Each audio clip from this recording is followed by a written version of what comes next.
Good evening. I'm psychiatrist Jay Fauver, live from Fort Wayne, Indiana. Welcome to Matters of the Mind. Now in its 26th year, Matters of the Mind is a live call-in program where you have the chance to choose the topic for discussion. So if you have any questions concerning mental health issues, you may call me in the Fort Wayne area by dialing 969-2720, or if you're calling any place else, coast to coast, you may dial toll-free at 866-969-2720. Now on a fairly regular basis, we are broadcasting live every Monday night from our spectacular PBS Fort Wayne studios, which lie in the shadows of the Purdue Fort Wayne campus. And if you'd like to contact me with an email question that I can answer on the air, you may write me via the internet at Matters of the Mind, all one word, at WFWA.org. That's Matters of the Mind at WFWA.org. And I'll start tonight's program with a question I recently received. It reads, Dear Dr. Fauver, why do some birth control medications affect mental health? What role do hormones play in a teen's mental health and in mental health in general? Well, birth control medications will affect estrogen and progesterone. Estrogen and progesterone will go up and down in a menstrual cycle. Estrogen will go sky high, progesterone will go sky high, then they start dropping. And when you have those fluctuations in estrogen and progesterone, you can have moodiness. And for some women, roughly 4 out of 5 women, they'll notice some mood disturbances to some degree for 3 to 5 days before their menstrual cycle each month. And when that happens, they'll notice that it's that time of the month that's coming. If they do a calendar and they watch when their flow will be starting, they can kind of predictably know when they're going to have some bad days. Well, that's related to the estrogen and progesterone fluctuations. Now, birth control pills sometimes can dampen that out.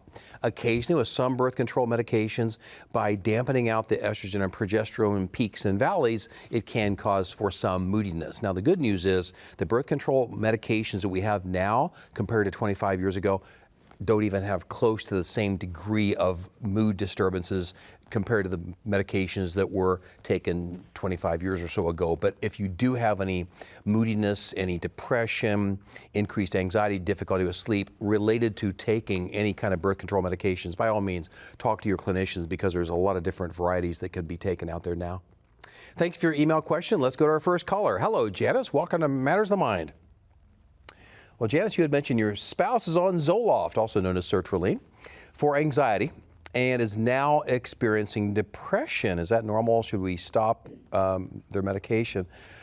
Zoloft is a medication that increases serotonin and secondarily slightly will increase dopamine transmission. But by increasing serotonin, it can give you somewhat of an emotional numbing effect, which can be great for a lot of anxiety conditions, including post-traumatic stress disorder, obsessive compulsive disorder, generalized anxiety, which is a fancy term for worry. You have all these anxiety conditions where if you increase serotonin, you can dampen down the anxiety itself. Now, women, by nature, have about half the amount of serotonin swimming around in their brain. Serotonin comes from the middle part of the brain down here called the Raphe nucleus, and the Raphe nucleus is an area in the midbrain, and it's kind of in the middle part of the brain down here, and it sprays in various sites in the gray matter of the brain, and in doing so, it can give you a calming effect. But women, neurologically, just have half as much serotonin as men, and it's thought that that's why women are more prone to having anxiety disturbances.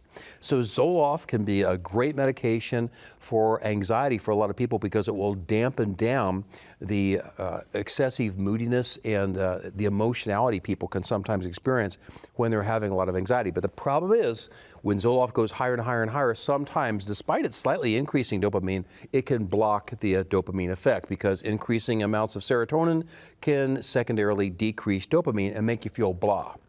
And it'll make you not care, you won't enjoy things, you won't find pleasure in things, it just makes you feel blah. I wouldn't necessarily recommend stopping the medication on that basis. I'd talk to your clinician, let your clinician know what's going on, and your clinician undoubtedly would decrease the dosage and find that sweet spot for you to have less anxiety, but yet not have that emotional numbing effect. Many people on a medication like Zoloft, Prozac, Lexapro, Celexa, they'll say they don't have joy, they don't have sadness, but they just have a feeling of being flatlined. So they just have this emotional numbing effect, and it's not a pleasant feeling to experience. We call the experience alexithymia, where you just don't have much emotional overall. Some people get to the point where they get anhedonia. Anhedonia means that you have difficulty having fun. And when you have difficulty finding things pleasurable and you have trouble finding fun in your life, that's a key predictor that you're going to have more depression down the line. So we don't want people to have those kind of experiences. But any medication that increases serotonin can do a great job for anxiety. But if you get too much, it'll cause you to feel that emotional blah effect. And that's what often is interpreted as depression coming on. So talk to your spouse's clinician about that. Thanks for your call. Let's go to our next caller. Hello, Chuck. Welcome to Matters of the Mind. Chuck, you want to know, what are the signs of bipolar disorder type 2, and is that genetic? Bipolar disorder type 2 is one of the types of bipolar conditions, Chuck, and it's basically a phenomenon where people can have little highs in their mood for 4 to 6 days, and during those 4 to 6 days, they won't get themselves into trouble so much, but they'll do things a little bit to the extreme that are noticeable by other people. They don't need to sleep quite as much. Might be a little bit more impulsive, but they don't do things against the law. They don't get themselves into financial trouble, but they're a little bit more talkative. They go from topic to topic. They butt in on conversations, and people notice they're much more lively during that time. They might get a little bit more irritable during that time, but it's not highly problematic. But the big problem with bipolar 2 disorder, with those little 4 to 6 days of hypomania, is that you can crash into a 2-week or more low. And it's those crashes into lows that will really bother people. So with bipolar disorder type 2, we will often give people a mood stabilizer to prevent them from having the little highs, which are quite pleasant for a lot of people, but they end up causing a person to crash.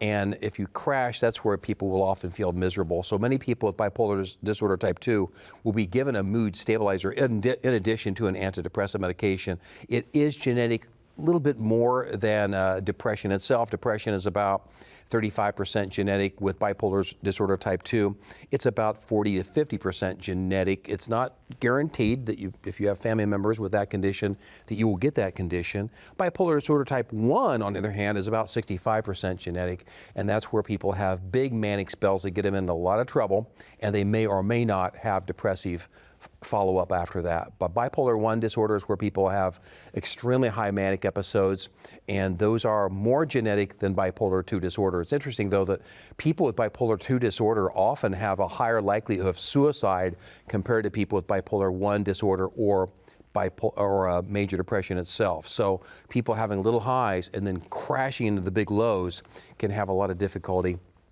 with having suicidal thoughts. So it's not uncommon that we see that. Thanks for your call. Let's go to our next caller. Hello, Michelle. Welcome to Matters of the Mind. Michelle, you want to know if I've ever heard of people experiencing the sound of glass breaking in their head, and what does that mean? Is that a symptom of something bigger? It's difficult to say, Michelle. It could be an ear, nose, and throat difficulty where you're having a type of tinnitus. Maybe you have a cyst on your inner ear. You have tinnitus where it's a ringing in your ear, and it's coming across maybe as a sound of glass breaking in your head. The sound of glass breaking could be related to loss of hearing. So when people are having a loss of hearing, sometimes their brain will fill in the blank and actually create sound that is not there. So I'd want to know, is it on one side? Is it on both sides of the head? You know, when people have difficulty with more serious psychiatric problems, they'll have a lot more things going on than the isolated symptom of perceiving the sound of glass breaking in their heads. They'll have other conditions for instance, having difficulty with paranoid sensitivity. They'll have difficulty with hygiene. They'll have more social withdrawal problems concentrating, in addition to having these sounds going on in the background. So I'd say the first thing you ought to do if you're experiencing the sound of glass breaking inside and you're hearing that shattering going on inside your head, talk to your primary care clinician. You might want to get checked out with an ear, nose, and throat doctor.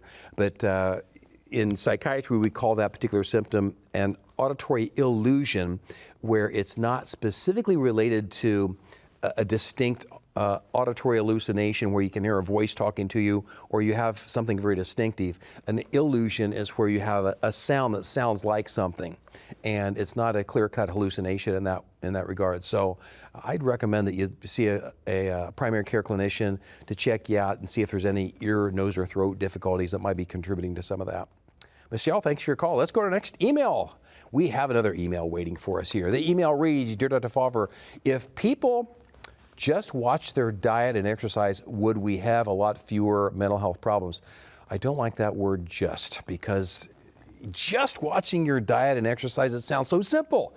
So why don't people just watch their diet and exercise more? We'd have fewer mental health problems because people feel better if they watch their diet and they exercise more. That's true, but we have to think about the chicken or the egg here, all right? So you're right. I mean, if people watch their diet on a regular basis and were more conscientious about limiting anything that comes from a box or a bag and not eating refined carbohydrates, watching their sugar intake, if they ate more of a ketogenic diet, my goodness, we've heard about the ketogenic diets with childhood seizure disorders for 100 years now, where a ketogenic diet is where you limit carbohydrates and you eat more protein and fat.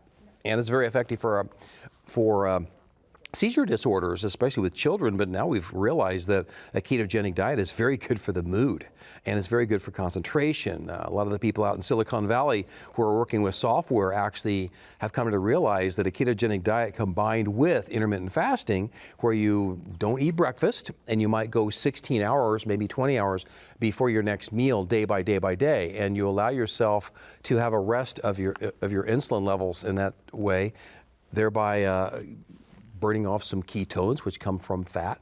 That can be helpful as well. Exercising increases two very important chemicals in the gray matter of the brain. If you exercise on a regular basis, you can increase glutamate, which is energizing, and you can increase GABA, which is calming. That's why when people exercise, they feel good.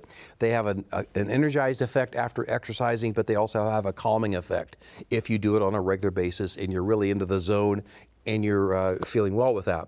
Here's the problem. When people get depressed, when people have various anxiety conditions, when people have ADHD, they are prone to having disturbances with motivation, energy level, good judgment sometimes, and they will start having difficulty with eating properly. They'll have a craving for carbohydrates.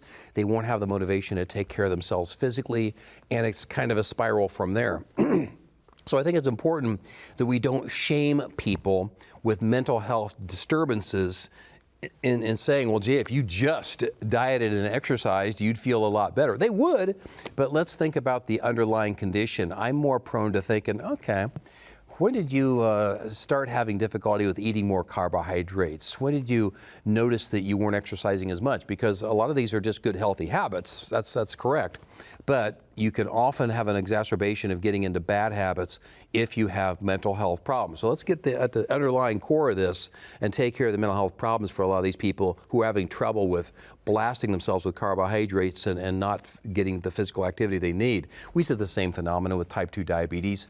That's where you have adult onset diabetes. When people have adult onset diabetes, type 2 diabetes, they'll often have difficulty with motivation, energy level. They crave carbohydrates. They don't sleep well. They have all these horrible habits, but you have to think about it.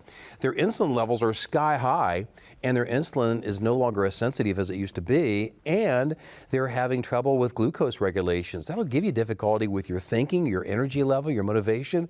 Yeah, we understand those people are going to have a lot of hard times exercising and watching their diets. But exercising and watching their diets will help them with the type 2 diabetes. The same is true for depression and anxiety. We have to take care of the underlying condition of depression and anxiety many times before we can get these people into the healthy habits. So it's a balance, but I am always encouraging people, don't feel shamed that you're not doing the right things in your life. Let's get to the underlying reason why you're having trouble with exercising and watching your diet, and let's do something about that.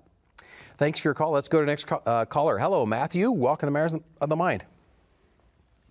Matthew, you'd mentioned that you have obsessive compulsive disorder and medication is not effective.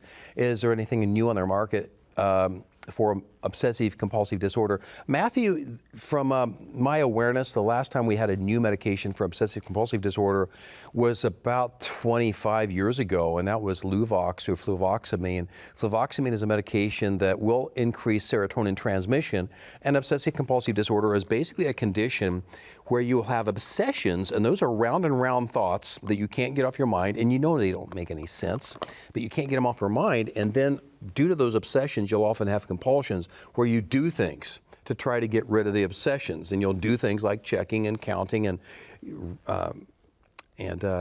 questioning different things, and you can't get those compulsions off your mind, and you keep doing them and doing and doing them. We often hear about the compulsive hand washers, the people that check the door and check the locks repeatedly, and they have a hard time getting through the day without counting over and over and over, and they have to do things a certain number of times. Well, with OCD, you got the circuitry in your brain that's going round and round and round, and it's very much like an old record player where the needle gets stuck. And that's what OCD is all about. The only medicinal treatment we have for that will be to increase serotonin transmission. Originally, it was done with fluoxetine or Prozac at doses around 80 milligrams a day, which is two to four times higher than the usual doses that we use for depression. Zoloft, sertraline, which I mentioned earlier, is a medication that's used up to 400 milligrams a day for OCD. But Luvox, fluvoxamine, I think that's going to be the best bet for a lot of people because it does increase serotonin, but secondarily, it will stimulate this particular receptor called a sigma-1 receptor, and if you stimulate sigma-1 receptors, it can have an anti-inflammatory effect. And by stimulating sigma-1 receptors, it has a secondary effect on serotonin and glutamate and other chemicals in the brain. So the bottom line is by increasing serotonin and stimulating the sigma-1 receptor, you can have a relief of OCD symptoms. But that's the best type of medication we have nowadays for OCD. Sometimes medication will be added to the serotonin medication, such as the anti-epileptic medications sometimes antipsychotic medications at low doses will be added, but for OCD, some of the best treatments will be behavioral therapy, which has been available for 30 years now for OCD, to try to teach yourself to either out loud or inside your brain say, stop. When you start these obsessions, when you start the compulsions and you start washing your hands over and over again, if you can say it out loud, quietly perhaps, so other people don't hear you, stop. If you say that actually you can change the circuitry of the brain and knock off that needle that's going around and around your brain and allow you to stop. So saying the word stop is actually a very simple behavioral technique that I found to be very effective for a lot of people, Matthew. Matthew, thanks for your call. Let's go to our next caller. Hello, Dylan. Welcome to Matters of Mind. Dylan, you wanted to know if the abuse of psychotropic medication can cause long-term mental health effects. It depends, Dylan, on which type of medications to which you're referring. Now, the abuse of a stimulant, for instance. A stimulant, when you take a higher and higher amount of it, can give you energy for a while, and then it goes away. It can give you suppression of the appetite for a while, and then it goes away. So the abuse of a stimulant, which we'll hear about predominantly with a medication like Adderall. Adderall is one of the more abused stimulants on the market right now. It's frequently passed around like Tic Tacs in the community. So it's very important that we as clinicians are very careful about how often and how much Adderall we do prescribe. And for instance, in my practice, I haven't prescribed Adderall for people on a regular basis probably for over 10 years. So I will be more likely to prescribe the longer acting stimulants that don't tend to cause you to get a high or that energizing effect. The other type of medications out there that potentially can get abused will be the benzodiazepine medications, Ativan, Xanax, Klonopin, Valium. These are medications that will make you feel calm. They work very effectively in going right to this area of the brain called the amygdala. And they go there, they turn down the volume control on anxiety and irritability, and they make you feel calm. And they work very well for that. The problem is you have to keep taking them more and more and more, not uncommonly, to get the same kind of effect. And then as we get older, if you keep taking those kind of medications like Xanax, Ativan, Klonopin, you can actually have a diminution of your concentration and memory, so you have trouble with memory disturbances, especially as we get older. Even younger people, though, with depression, if you're in your 30s and 40s and you're taking a medication like Xanax or alprazolam on a regular basis, you might feel calm, but you'll notice that you can't process information as efficiently, so you'll have trouble with processing speed in your brain, such that it'll feel like your brain is on slow internet, and you're kind of dragging along with your thought processing. People don't realize how slowly their brain's been working until they get off of a medication like Xanax or Klonopin, and many people will feel more depressed when they're on Xanax or Klonopin. They'll feel calm, but they'll feel more depressed. So we're often trying to get people off of those medications that can give them long-term problems. Thanks for your call. Let's go to our next email. Our next email reads, Dear Dr. Fulver, is it common for someone to be an extrovert most of their lives and then for no apparent reason prefer quieter evenings in the man cave. I don't think my loved one has any mental health concerns, but I find myself surprised by this. I don't know. I mean, for a man to whom you're referring, to be an extrovert his entire life and all of a sudden be more seclusive, I'd wonder, okay, what's going on in his life? Is he recently retired? Because many times when people retire, they lose that social network and they become more reclusive. And that's okay for a while, but many people can notice those are early symptoms of depression. Depression as a mood disturbance can cause a person to get a little bit more withdrawn. If a person starts using marijuana, for instance, they'll often be more seclusive and they won't want to be around people so much and they just want to chill out and not think about anything for that matter. So you'll have all these different type of things that could be occurring, but I'd start that conversation, you know, you used to be around people all the time. What's going on? Why are you being more seclusive at this point? But sometimes there can be reasons behind that. But if it was a loved one of mine, I'd be asking some questions about what might be going on, because I hear this all the time with older men, especially who would go into retirement.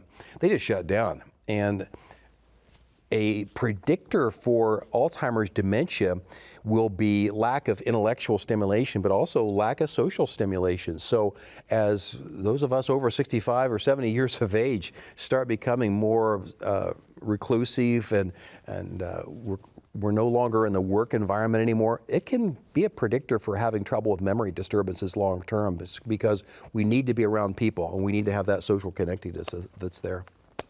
Thanks for your email. Let's go to the next caller. Hello, Jim. Welcome to Matters of Mind. Yeah, I have a couple questions. A while back, you said that marijuana affects the white matter of the brain. I was wondering, does CBD do the same thing?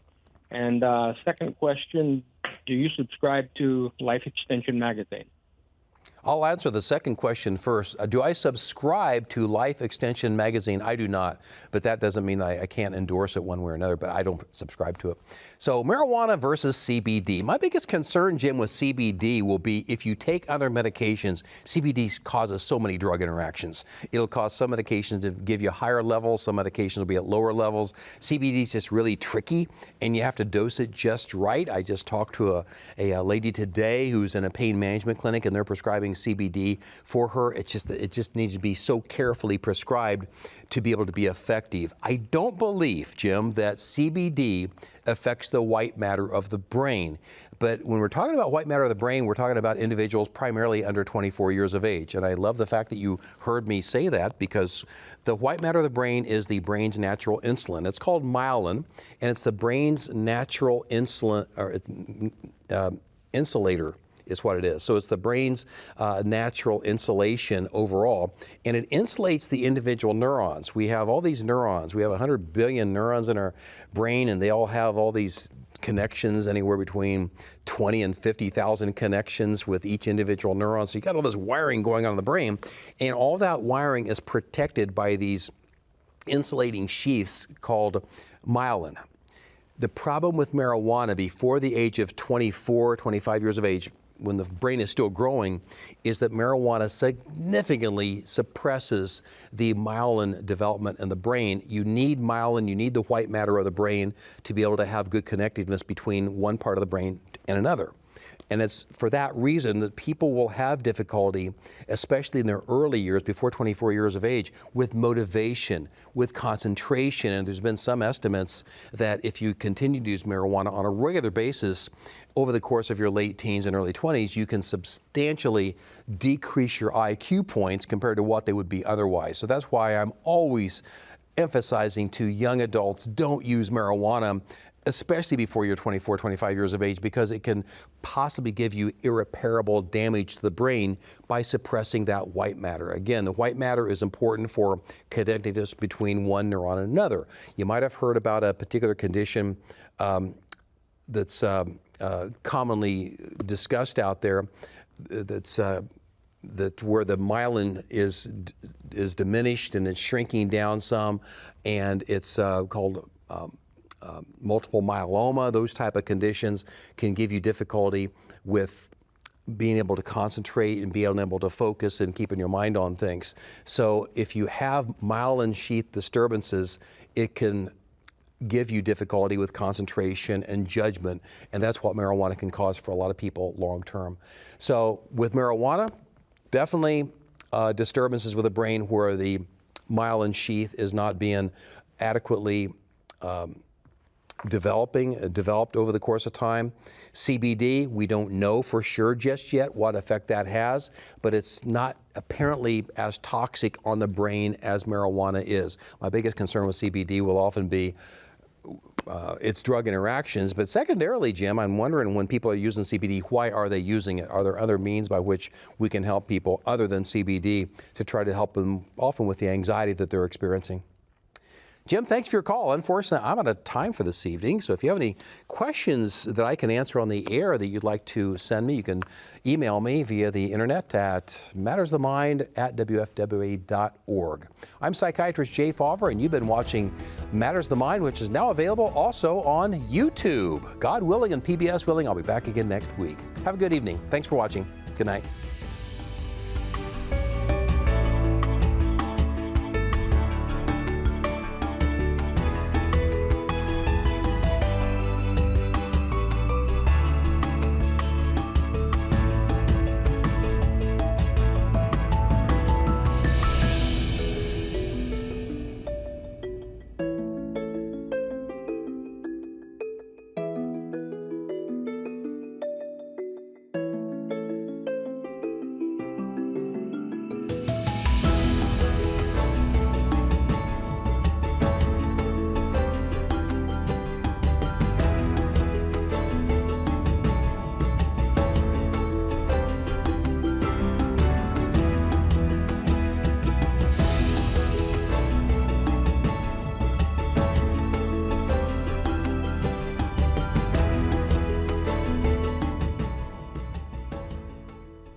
The preceding program on PBS Fort Wayne was made possible in part by Cameron Psychiatry, providing counseling and care for those that may struggle with emotional and behavioral challenges.